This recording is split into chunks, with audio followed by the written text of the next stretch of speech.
সকাল বন্ধুরা, কেমন আছো তোমরা সবাই? আশা করবো প্রত্যেকে খুব ভালো আছো আর সুস্থ আছো। আমার এই ছোট্ট পরিবারে তোমাদের সবাইকে জানাচ্ছি অনেক অনেক স্বাগত আর অনেকটা ভালোবাসা জানিয়ে তোমাদেরকে সাথে নিয়ে একটা নতুন ভিডিও শুরু করছি। সকালবেলা উঠেই দেখলে রান্না বসিয়ে দিয়েছি, পটল আলু তরকারি করছি। এখন তোমার ঘুম থেকে উঠেই রান্না, মানে বাসি কাজকর্ম সব করে থাক, আগে রান্নাবান্নাটা করে নিই, তারপর ঘরের কাজকর্মগুলো করি। এখন ওই 7:30 মতন বাজে, ও বেরিয়ে পড়লো, রান্নাবান্না করে দিলাম। আর কালকে বালিশের অর্গুনো সব কেচে রেখেছিলাম না, বালিশের অর্গুনো এখন পরিয়ে দিচ্ছি, কালকে আর পরানো হয়নি। আর বালিশের অর্গুনো সবসময় উল্টেই আমি যখন ধুয়ে দিই উল্টেই ধুই, না হলে না ওই যে কোনাইগুলো না তুলো ভরে যায়, তুলোগুলো যখন আবার ভিজে যায় তখন একটা কেমন একটা গন্ধ বেরোয়। ওই জন্যে ভালো করে কোনাগুলো পরিষ্কার করে ধুয়ে উল্টে দিই, কোনাগুলো ভালো করে পরিষ্কার করে ধুয়ে পরিষ্কার করে রাখি, রেখে আবার পরানোর সময় আবার সোজা করে পরিয়ে দিলাম। আর এমনিও জিনিসপত্র না সবসময় মেলার সময় উল্টে মেলতে হয়, আর এই যা গরম পড়েছে না, জিনিসপত্র যদি উল্টে না মেলা হয় না সব রং চটে যাবে। ওই জন্য দেখো আমার জামা কাপড় আমি সব উল্টে মেলে আর উল্টেই ভাঁজ করে রেখে দিই, পরার সময় তখন সোজা করে নিই। আর একটা সুবিধা হয়, জিনিস কাঁচা কোনটা আর পরা জামা কাপড় কোনটা বোঝা যায়।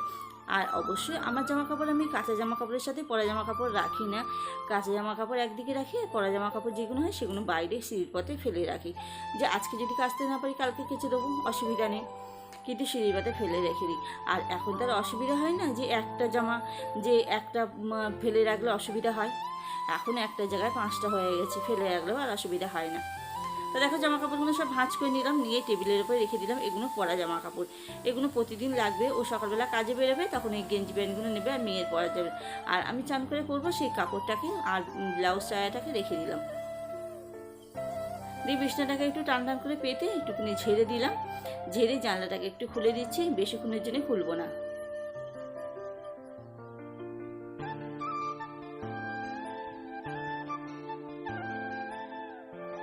পর্দাগুলো দিয়ে দিলাম। আর বাইরে ছিল এই দুখানা বিছানার চাদরগুলো বাইরের বিছানায় ছিল, সেগুলো ভাঁজ করা হয়নি তখন। এখন যখন বাইরের বিছানা পরিষ্কার করতে গেলাম দেখলাম বাইরের বিছানার মধ্যে রয়েছে, তা ওগুলো কাঁচা জিনিসপত্রগুলো শোকেসের ওই সাইডেই রাখি, বালিশের রড বিছানার চাদর একসাথেই রাখি, আবার যখন বার করবো তখন একসাথে বার করব, যাতে খুঁজে পাই, ওই জন্য একসাথেই রাখি। আর মেয়ে ঘুম থেকে উঠলো, এখন মুখ ধুয়ে বসেছে, আমি এখন চা করলাম। কি করছিস? কি খেলা?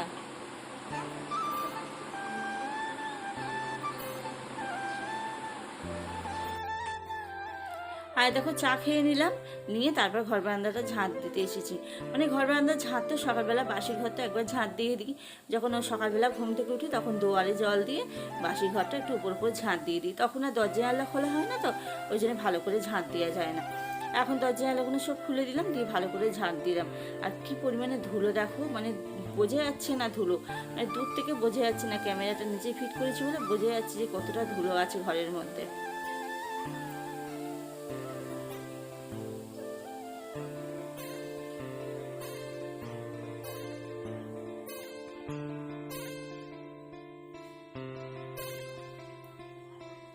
আর এই ঝাড়ুটা কিনে নিয়ে এসেছি, ঝাড়ুটা কি ভালো ঝাড়ু, আগে যেটা লাইলন দিয়ে ঝাঁট দিতাম না সেটা ময়লা ভালো যেত না, আর এই ঝাড়ুটা বেশ ময়লা যায় ভালো করে। তা ঘর বারান্দাগুলো সব ঝাঁট দিয়ে দিলাম, বইটার সামনেটা সব ঝাঁট দিয়ে দিয়েছি, দিয়ে দেখো সব বোতলগুলো ব্যাগের মধ্যে ভরেছি, জল আনতে যাবো। আর তার আগে দিতে যাচ্ছি, আজকে লোন রয়েছে আমাদের, ওই জন্য আজকে লোনের পয়সাটা নিলাম, নিয়ে একসাথে বেরোবো। মানে এই ঋণের টাকা শোধ করতে করতেই আমাদের শেষ, মানে সপ্তাহ মানে শেষে যে কি খাবো সেই চিন্তাটা আগে করি না, আগে চিন্তা করি ঋণের টাকাটা কি করে দেবো। ঋণ করা হয়েছে, শোধ তো করতেই হবে, ওই জন্যে সপ্তাহ পেলে আগে সবার আগে ঋণের টাকাটা গুছিয়ে রেখে দিই, যে না আমার সপ্তাহ গেলে পয়সাটা দিতে হবে, খাওয়ার চিন্তাটা পরেই করতে হয় আমাদের। সারা সপ্তাহটা যাও ডাল ভাত খেয়ে থাকা যাবে, কিন্তু ওইটা দিতেই হবে, ওইটাই মাথায় বড় চিন্তা। জল নিয়ে এলাম, পয়সা দিয়ে চলে এলাম, জল নিয়ে এলাম, এসে এবার রান্নাঘরটা পরিষ্কার করবো। সকালে তো রান্নাঘরটা পরিষ্কার করতে পারিনি, ওইভাবে সব জিনিসপত্রগুলো ছিল, তাই এখন রান্নাঘরটা এবার ধীরে সুস্থে পরিষ্কার করব। সকালবেলা ডিম ভাজা করেছিলাম, ডিমটা 1 কুচি ওকে ভেজে দিয়েছি, আর 3 কুচি রয়েছে, আমরা দুপুরবেলা 3 জনে খাবো। আর ওখানে টকের ডাল করেছি, এখন তো গরমে প্রতিদিনই আমাদের এই টকের ডাল হচ্ছে, টকের ডালটা এত ভালোবাসে না, প্রতিদিনই টকের ডাল করতে বলে। আর এখানে দেখো পটল আলুর দম করেছি, একদম একটু মাখা মাখা করেছি তরকারিটা। আর তরকারিটা নামানোর আগে না একটু ঘি গরম মশলা দিয়েছি। তরকারিটা আজকে খেতে খুব সুন্দর হয়েছিল। একটু গরম গরম খেতে ভালো লাগে, কিন্তু এই দুপুরবেলা, এই সকালে রান্না তো বেলা হয়ে গেলে দুপুরবেলা তরকারিটা তখন অতটা টেস্ট লাগে না, একটু গরম করে খেলে ভালো লাগে। রাত্রিবেলার জন্য রেখে দিই, রাত্রিবেলা তখন গরম করেই খাই, দুপুরবেলা গরম করা হয় না। তো এইগুলো সব যে কড়ার থেকে আজর করে ফেললাম, নিয়ে সব থালা চাপারি এখানে সব পরিষ্কার করে রেখে দেবো। আর এই বাটিটায় কী আছে এখন খেয়াল করছে না, বাটিটা কি রয়েছে ফ্রিজ থেকে বার করে রাখলাম। আর এই যে সব সকাল থেকে বাসন জমছে, সেই বাসনপত্রগুলো এইবার মাজার বেলা। কালকের বাসন কুসনগুলো এবার সব তাকে একটা একটা করে সাজিয়ে রাখবো, রেখে এই বাসন কুসনগুলো সব মাজবো। তো বন্ধুরা, ভিডিওটা যদি তোমরা এই পর্যন্ত থেকে থাকো তাহলে আমার ভিডিওটা একটা লাইক করে দিও, কমেন্ট করে জানিও কেমন লাগছে। চ্যানেলটাকে সাবস্ক্রাইব করে পাশে থাকো, যাতে আমি একটু এগিয়ে যেতে পারি। তোমাদের একটু সাপোর্ট করো, আমাকে একটু সাপোর্ট, একটু ভালোবাসা দাও, যাতে আমি একটু এগিয়ে যেতে পারি। অনেক দিন হলো আমি চ্যানেলটা খুলেছি, একটু একটু করে মানে সবারই একটা আশা নিয়ে পথ চলা শুরু করে, আমি একটা আশা নিয়ে শুরু করেছি। তা তোমরা প্লিজ আমার একটু পাশে থাকো, আমাকে একটু ভালোবাসা দাও, সাপোর্ট করো, যাতে আমি একটু এগিয়ে যেতে পারি।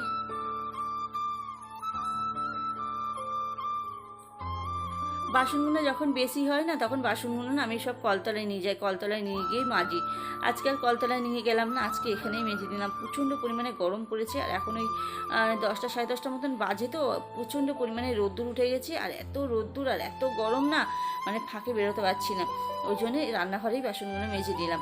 আর এই টিনের ঘরে যে কি কষ্ট, রান্নাঘরে সবাই রান্না যারা যারা করে তারা সবাই বুঝে, এই গরমকালে রান্না করতে, এই কাজকর্ম করতে যা কষ্ট হয়।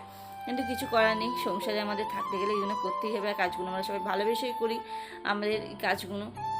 তাই ওখানে বাসন কোসনগুলো মেজে নিই। আর এখানে দেখো কতটা সবজির খোলা জড়ো হয়েছে, সবজির খোলাগুলো সব গামলার মধ্যে রেখে দিলাম, কাকিমা এসে নিয়ে যাবে। আর নিয়ে গিয়ে এবার গ্যাস ট্যাসগুলো একটু মুছে নিচ্ছি। গ্যাসটা একটু হচ্ছে কসব্রাইট দিয়ে মেজে নিয়েছি, একটু না মাজলে না একটু তেল ছিটে হয়ে যায়, তো তেল মশলা ছেটে একটু তেল ছিটে হয়ে যায়, ওই জন্য একটু সাবান দিয়ে মেজে নিই, যাতে একটু জং না পড়ে, একটু দেখতে ভালো লাগে। আর এই থামগুলো একটু সাদা, তো তেল ছিটে পড়ে পড়ে না কেমন একটা দাগ হয়ে গেছে। প্রতিদিনই কসব্রাইট দিয়ে ঘষে দিই, তাও যেন কেমন একটা কালচিটে দাগ হয়ে গেছে, দেখতে কেমন খারাপ লাগে। আর অনেকটা বাসন ছিল, তো বাসনগুলো না সব এলোবেলো ছিল, ওই জন্য তখন আর গামলার মধ্যে সাজাইনি, সব রেখে দিয়েছিলাম। এই এখন গামলার মধ্যে সব বাসনগুলো সাজিয়ে রাখছি। এলোবেলি রাখলে না বাসনগুলো চারিদিকে ছড়িয়ে যাবে, ওই জন্যে।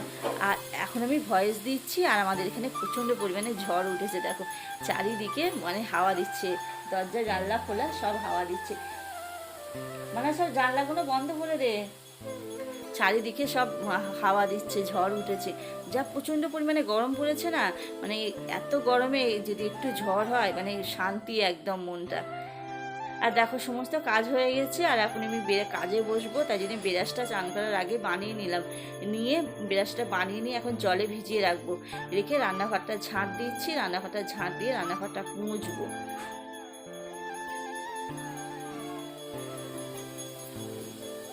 দেখো কি পরিমাণে হাওয়া দিচ্ছে আর ঝড় উঠেছে।